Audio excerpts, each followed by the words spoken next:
रवि लामिछानेको बन्दी प्रष्टीकरणको रिटमा आज सर्वोच्च अदालतमा सुनवाई हुँदैछ। उनलाई गैरकानुनी रूपमा थुनिएको भन्दै पत्नी निकिता पौडेलले सर्वोच्चमा रिट हालेकी थिइन्। रूपन्देहीको जिल्ला अदालतले 1 करोड धरोटीमा छाड्यो, तर उच्च अदालत इजलासले पूर्वक्षमा राखेर मुद्दा चलाउने निर्णय गरेसँगै रवि लामिछाने रूपन्देही जेलमा छन्। अब रवि लामिछानेलाई सर्वोच्चको मात्रै आशा र विश्वास छ।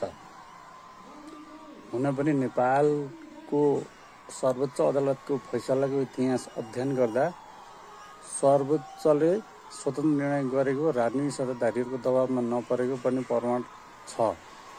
त्यसकारण सर्वोच्चको फैसला रविको पक्षमा हुने विश्वास गरिन्छ, अथवा यो भ्रष्ट सरकारको राजनीतिक लेनदेन मिल्यो भने मात्रै छुट्ने विज्ञ र जानकारहरू बताउँछन्।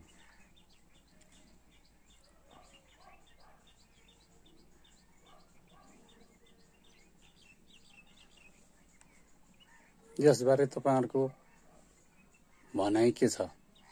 कमेन्ट गर्न सक्नुहुन्छ। हस्त नमस्कार।